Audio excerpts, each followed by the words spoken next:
Yeah, just going to go ahead and I know some of you don't want to hear it, but I don't give a damn. Mike, they might as well stick this conference and put it in the Orlando bubble because this is a Mickey Mouse conference, man. No. Hold on. There's something key here, and I've seen multiple celebrities do it in the media game, and you hear Kevin Warren doing it, and you'll hear coaches doing it, and it's got to stop. All right, this idea this is about letting the players get back to doing what they do best. Like hell it is. This is about fulfilling your TV contracts. This is about money. Yeah, it is. This has nothing to do with the players.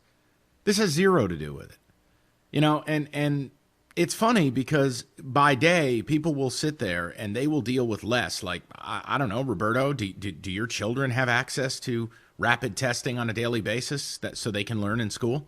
No. Do we have this radio show makes a hell of a lot of money for this company, and we're one of the most important shows this company has. And do we have rapid testing so we can come back to work together in the same room? No.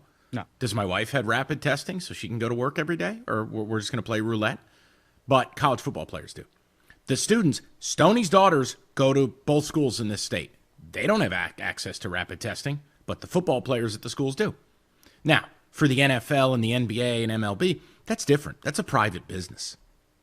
It is different, in fact, because those businesses are floating the cost, and they're not separate, right? Like, college students and college football are not separate.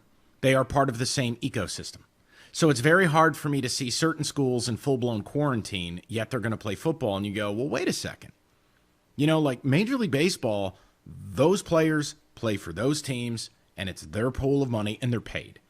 So I think it's hilarious that it's all under this banner, and like Danny Cannell was doing this earlier about it's all about the players. Like, I'm so happy for the players, and it's like, bro, you can't be that far gone.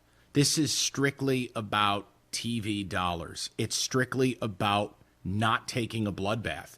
This is about caving.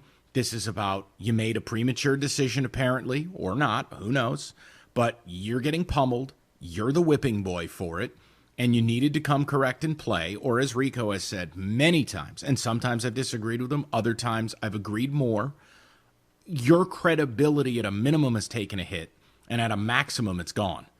So we got to stop with this idea about the players and freedom and America. This is money. Mike. Now, I'm okay with – no, I'm just saying, like, Rico, I'm okay with saying that and then still watching the games. I don't think there'll be any emotion for me with it. But understand what it is. Kevin Warren's got to stop. And people saying what he's saying got to stop. Right. It's not a zero-sum type of thing. You can enjoy both. The problem is – if you don't scratch the surface, this is great. This is a great day. We got the Big Ten football back. And if you totally ignore everything else that is going on in college football and you live in that vacuum, we're going to play all of these games in that 9-week season. There'll be nothing happening, but everybody's going to play. Nobody's going to have to sit out. No team's going to get quarantined. None of that's going to happen to some folks. You could say I'm being negative. I really don't care. Guys, this created a lot more questions that didn't get answered. And maybe I feel better if the Big Ten had handled things properly at the beginning, but I don't know. I don't know if they even have contingency plans. We're seeing major Power 5 conferences, teams have to sit out.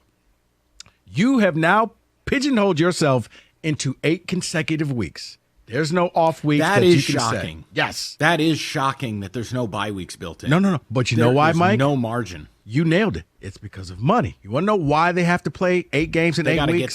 They got to get to the CFP. Right there. Because if you don't, Ohio State won't be eligible enough to play in the college football playoffs. Big Ten won't get their cut of the pie. And we got to make sure that this happens. So that's where we're at. You keep doing that. You're making a mistake. And I will tell you, in a normal year, I would agree with you, but you're making a mistake acting like this is just all OSU. This is COVID. This is wacky. Hell, just saw the Clippers get bounced from the bubble. That doesn't happen in regular life. I wouldn't write off Penn State. I wouldn't write off Michigan, and I wouldn't write off Wisconsin. I don't think it's fair in the COVID world to just say it's all about OSU. And you know me. I hate all other Big Ten schools not named Michigan State.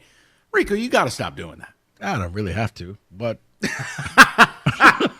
You know what? Technically, you're right. You don't have to. I just keep hearing you say it, and I'm like, dude, we are in the wacky world right now. Like, why couldn't Michigan or Penn State or Wisconsin get this done? We don't even know what these teams will look like.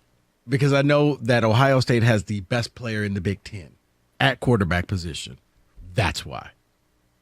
Plain and simple. Let me hear from David. Because, look, this is the clear thing, too, and it's funny because I said it before the show to you guys. I said, watch, Big Ten football's back. You're not going to get calls on it. These people don't care. They cared more about the argument of playing or not. Mike, they're too busy celebrating right now. I disagree with that. I think the only people celebrating are primarily losers who have no life and identify way too much with these teams and really don't have any worth in life. If you just want me to be honest. Like, it's okay to be like, but hey, me saying Ohio back. State's going to win, now, that was a harsh statement, Mike. Losers? They're just celebrating, man. I think a lot of people are boners. I really do. You're taking a victory lap, and it's not even real. You're getting college football back. And that's what because they saw Notre Dame. They saw everybody else. They want to see their team come running out the tunnel. They're happy about that. My thing, that's all right. It's just the amount of questions that came up that the Big Ten did not address because they were too busy patting themselves on the back. Oh, by the way, Barry Alvarez forgot his lunch and the schedule and showed up without it, and now he's got to wait for mom to come and drop it off to the school. See, but I think, in my opinion, I think there's a reason they did not drop the schedule because I don't think you're going to get Big Ten football. Call me crazy, but we're still a month away from this. When they start practicing fully and then getting pads, there could be a doubt here that teams test positive. 21 days is the date. Okay, here. David, let me 21 days. They've been practicing already. Wink. No, I understand that, but Penn State had to shut down. Iowa had to shut down already Michigan for this. State, Michigan Rutgers. State had to shut down. So come on now. A team could shut down, be out for 21 days because of the protocol. Where's there going to be a season if you don't have a Rutgers, if you don't have a Michigan State, if you don't have a Michigan because they test positive? I mean, that's just it because you know how many players it takes to shut down your program? Well, I was looking at the percentages. 5 or 6. The green, orange, red thresholds, the 0 to 2%, and then you have to you line it up with the population of the university. Hey, look, man, I'm rooting for it to work. I want people to be happy. If they're happy about football, go for it. I think the people taking victory laps, it makes no sense to me because none of this is a win. It's an 8-game schedule, no fans, no bowl games. And really, we don't know week to week what's going on. The game I was most interested in watching this week, Army BYU, not happening. COVID. That's hard to buy into. But if you're happy about it, it's fine. I don't know. Like I said, there's like pseudo bowl else, games, Mike, because you get the number 2 versus the number 2 and the number 3 versus the number 3. And oh, stop it. That's the pseudo bowl games this year.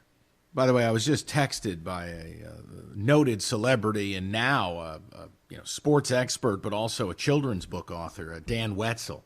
Oh. And he said it right. He goes, the Big Ten playing 21 games in December when finals is supposed to happen. Yup, all about money. It's the truth. It's the truth. But yet Kevin Warren and most of the idiots out there are all talking about the players. It's about letting them get back to what they do best. Do they see any of the $50 million that each school gets from BTN? Nope. No. So just pump the brakes on that. Call it what it is. It's about money. We got to make the money, or we're going to have to cut a bunch of sports, and it's going to take away a lot of scholarships. We got to play. Too much money not to. Just say it. Just say it. We can move on. I think it's ridiculous when you try to hide it behind, it's about letting the players get back. They've worked so hard for this. It's like, come on, man. Stop that. That's ridiculous. 97-1. All right, guys, college football is back. Pro football is back. And if you want to get on the action, you got to get to the BetMGM Sports Lounge inside MGM Grand Detroit because they are ready. They're ready to take your real money wagers on all the action. And you guys know that you can get there and make some things happen. I believe in you. Stop by anytime and place your bets at the live betting windows or one of the easy-to-use self-service kiosks. There's a ton of them. You won't have a problem at all. Whether you live and breathe sports or just looking to place a wager on your favorite team, the BetMGM Sports Lounge at MGM Grand Detroit is ready to take your single game bets along with parlays, props, and more. They got 60, the highest of definition televisions I've ever seen. It's really awesome. Stop by the betting window or a self-service kiosk anytime to get a piece of the action. Get ready to believe in your game again at the BetMGM Sports Lounge at MGM Grand Detroit. Must be 21 or older.